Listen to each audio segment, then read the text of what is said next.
Well, another week, another major news story related to UFOs. The New York Times is reporting about the contents of a soon-to-be-released Pentagon investigation into the UFO mystery. And they actually did, but apparently they said that we're not gonna confirm whether it's real or fake.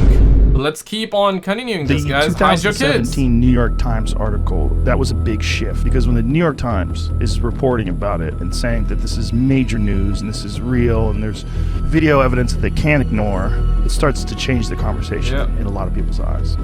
Guys, like and share. I would appreciate it. I would love to have you around. We got a massive video. Now we have multiple sightings by multiple modes. That is the gold standard. The gold standard for looking for these objects. Not just radar, but visual sighting, infrared sensors, telescopic evidence. Now we have multiple sightings by multiple modes. And so the burden of proof has shifted to the Pentagon, to the military. Now they have to prove that these aren't extraterrestrial. 50 years ago, there was a congressional hearing, and it was coming out of Project Blue Book. And there was a lot of laughter and a lot of... So beam and book, two different things, right? I'm aware of the beam. I'm not sure if I'm aware of the book. Maybe I am, but it's the word just has me all over the place right now. Of jokes about little green men in outer space. 50 years ago, that's the way it was. Now things have changed. Now people are looking at are they a threat militarily? What kinds of sensors do we have? What kind of metrics do we have?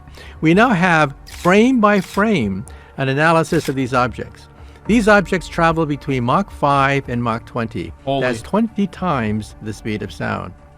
These objects... if I'm not mistaken, like Tom Cruise in that movie did Mach 11, right? Bruh. I know it's a movie, but whatever, right? But here's the thing, though. The fact that we are really looking at this from a lens of, hey, are they a threat? I think it's a good question. Obviously, I'm not gonna say it's a bad question. I think it's good to up our own security, like as a civilization, and we should prepare for the worst. Hope for the best, prepare for the worst. That's the thing. But I don't think they're a threat, because if they really are a threat, then we wouldn't be talking. I wouldn't be making this video right now, right? I wouldn't even be here if they are a threat. If they were a threat, the planet would have been gone a long time ago. Objects can zigzag, and we can measure the g-force inside this object. The g-forces are several hundred times the force of gravity. These objects can drop 70,000 feet in a few seconds. That's and insane, yeah. They can go underwater. This is something that we didn't realize before, but yes, they can actually go underwater. And I mean, we knew, they knew as well. We had leaks, we had sparks, we had rumors, we have seen a lot of videos on it. It's just that now that the Pentagon is saying it's real, then we're all like, yeah, it's real. But back then we were like, yo, is it real? Is it fake? Is it real? Is it fake? Officially, we never had the answer. But the fact of the matter here is this, right? If this UFO thing, okay, can do 70,000 feet, like with a blink of an eye, like that, can go up and down. If you put a human inside, with the current understanding that we have, for example, if you put yourself in a plane and you go 70,000 feet, within a blink of an eye, you're gonna die, right?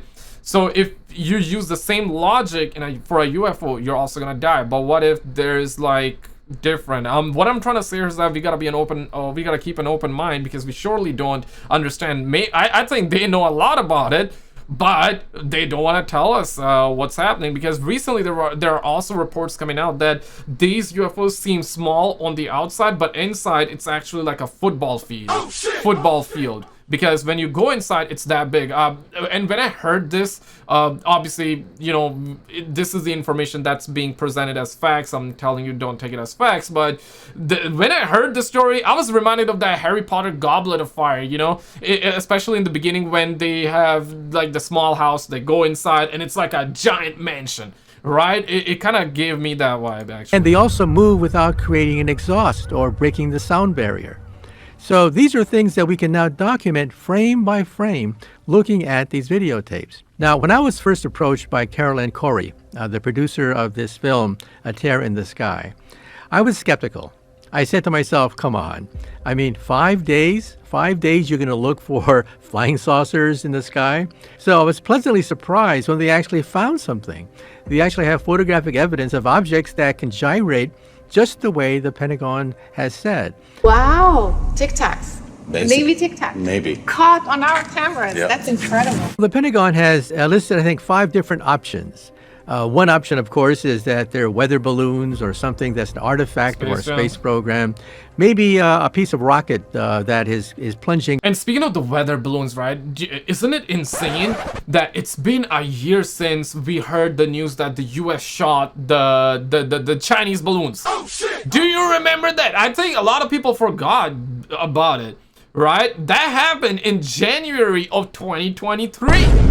And I believe in the beginning they were right in terms of saying Chinese balloon and they shot balloons, right?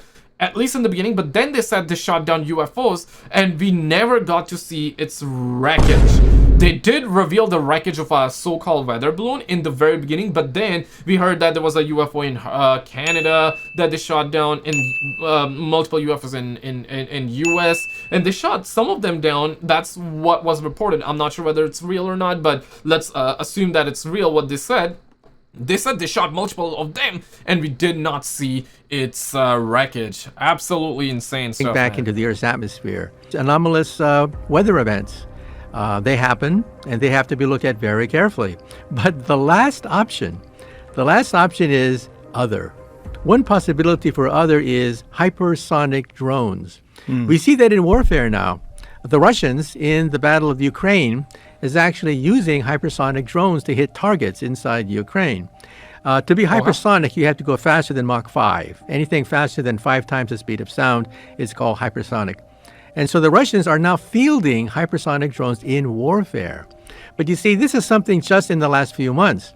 These sightings, they go back decades into the past, with objects executing these gyrations decades ago.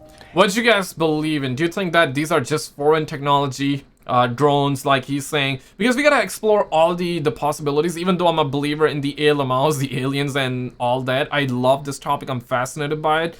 I'm a believer for sure. I'm gonna keep it real with you. But even then, I guess it always is smart to explore all the possibilities and eliminate them one by one, so we can come to a good conclusion, right?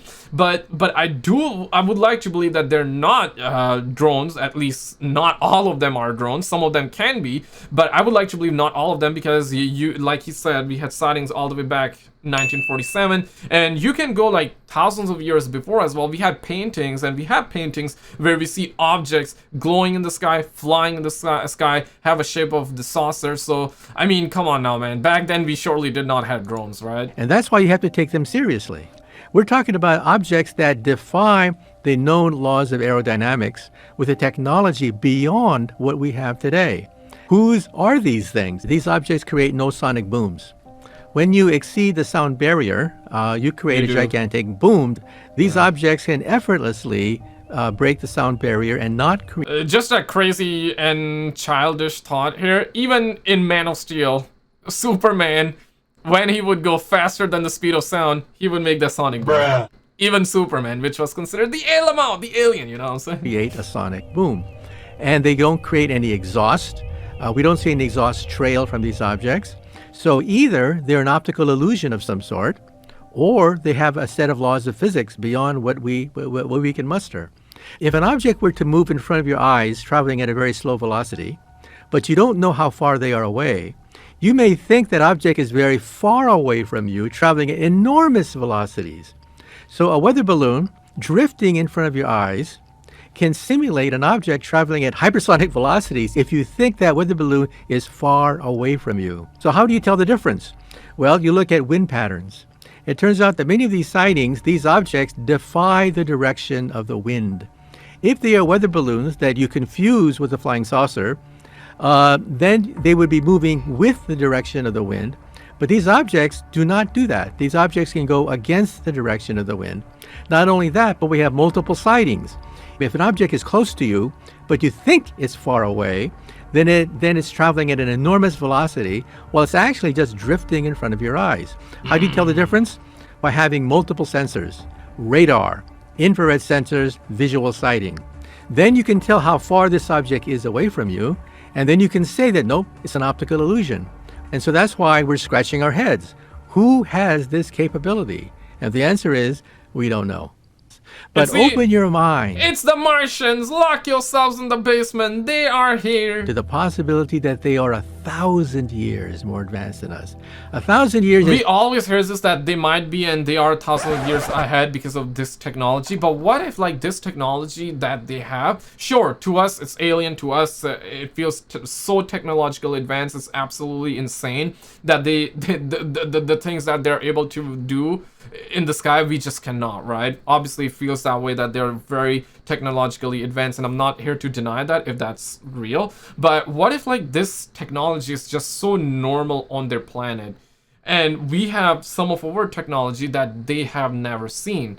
You know what I mean, right? Like what if what if all of the technology that they have is just so normal for them? I think it's normal for them, but it's so easily available on their planet where they didn't have to think much, and they're like, yeah bro, like let's do it. Just like how we have stuff on our own planet that we don't even look at it twice. We're like, yeah, whatever bro, like it's on our planet, it's a normal day, it exists. Just like how now phones are widely accessible. We look at phones, we don't think it's like alien technology, we just believe that, yeah bro, we are technologically advanced to this level, we have computers in our pockets. What if this phone is super high technology for these animals and the aliens? What if, you know? Is nothing compared to the age of the universe. Right. The universe is about 13 billion plus years old. That's how the age of the universe. Yeah. And so the age of a civilization, just a few thousand years ahead of us, that is just a blink of an eye to the universe itself. And once you go to higher energies, the laws of physics begin to break down. The laws of Einstein and the laws of the quantum theory break down at something called the Planck energy. The Planck energy is 10 to the 19 billion electron volts. That is a quadrillion times more powerful than our most powerful atom smasher outside Geneva, Switzerland. Any civilization that can harness the Planck energy would be able to become masters of space and time. Damn. Space and time as we know it become unstable at the Planck energy, which is far beyond anything that we can muster here on the planet Earth. So we physicists, I wonder like what happens if you go inside the black hole, right? I wonder like if you go inside the black hole, you go in like another completely different universe, or not necessarily different universe, but like different galaxy. You know what I mean? theorize, how advanced do you have to be to access the Planck energy? Well, we rank them. The Kardashev scale says that there could be type 1, type 2, or type 3 civilizations. A type 1 civilization is maybe 100 years more advanced than us, to maybe 1,000 years. Uh-huh. Type 2 is stellar.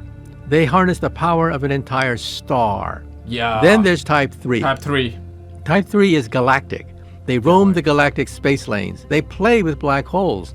Then the next question... And we haven't even reached level 1 yet, right? Level 1 might be achieved in the next 100 years, but that is if we do not blow ourselves up. ...is, what type do you have to be to harness the Planck energy? The energy at which space and time become unstable, where wormholes may develop, gateways through space and time, portals through empty space. You have to be type 2 or most likely type 3. Then the next question is, how long will it take before you become type 3?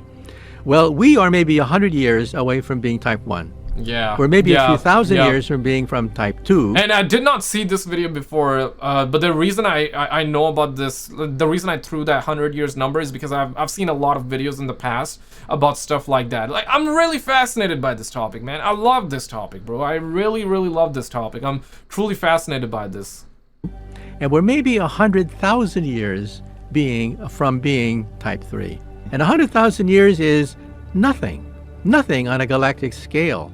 The age of the universe is, as I said, over 13 billion years old. And so once a civilization reaches the Planck energy, that is a type 3 civilization, space and time become your playground. And guys, if you're new, I would surely love to have you around here. Definitely subscribe.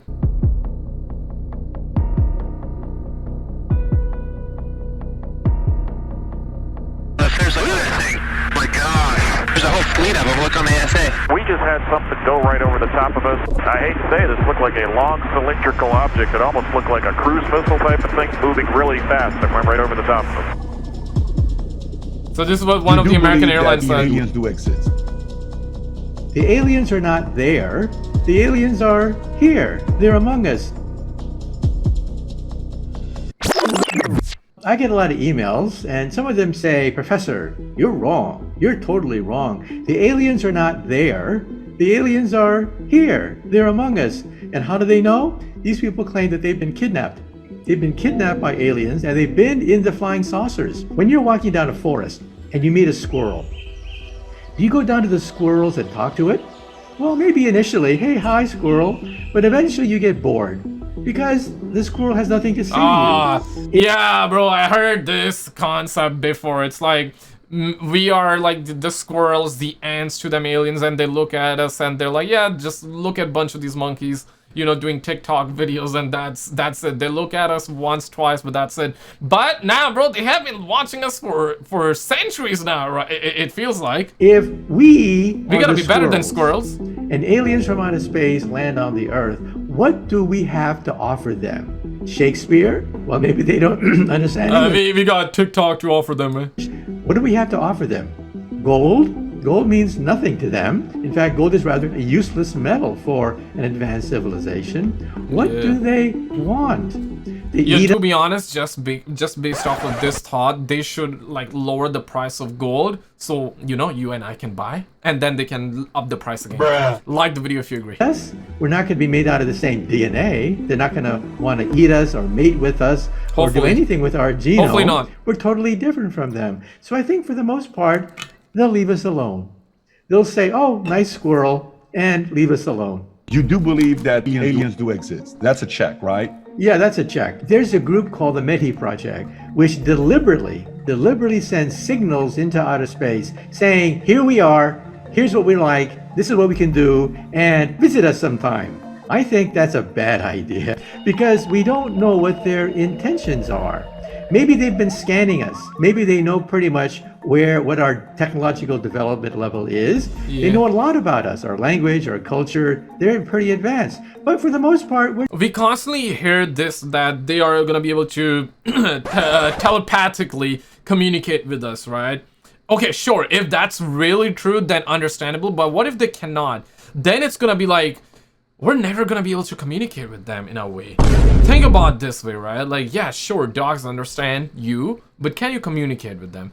What? Okay, dogs have good IQ, right? They have good enough IQ where they can understand humans. But what if, like, you know, can you talk to ants, right? No, not necessarily, right? So what if it's like that? We're never gonna be able to communicate, and that is if they exist. I do believe they exist, but objectively speaking, right, and not trying to be biased on it. I'm clearly biased, so I'm not trying to hide that, but I'm trying to ask more questions and be open-minded, is what I'm trying to do on the channel here. We're not interesting to them, but one day, if we advertise our existence and reveal how much we have, resources, minerals, perhaps things that are of value to an alien civilization. So I think for the most part, it's a bad idea to advertise our existence to aliens in outer space.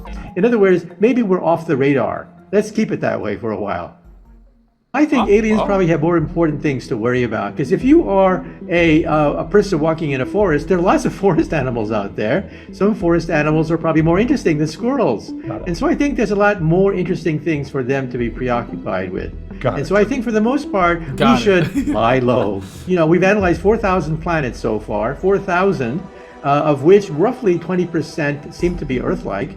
Now that expanded to the galaxy means that there are billions of Earth-like planets, maybe a little bit bigger than the Earth, but billions of Earth-like planets out there. To assume that we're the only one, I think, is a height of arrogance. Yeah.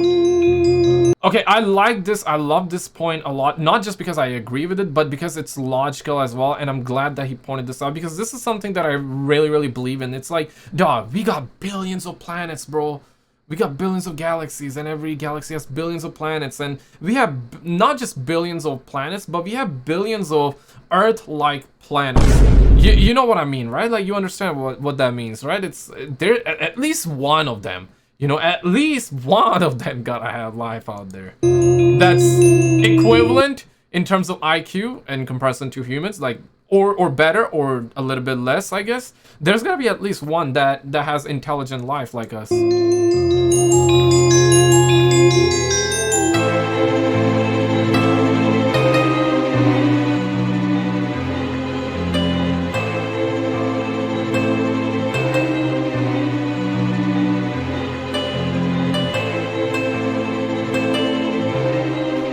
Ladies and gentlemen, it has been a pleasure.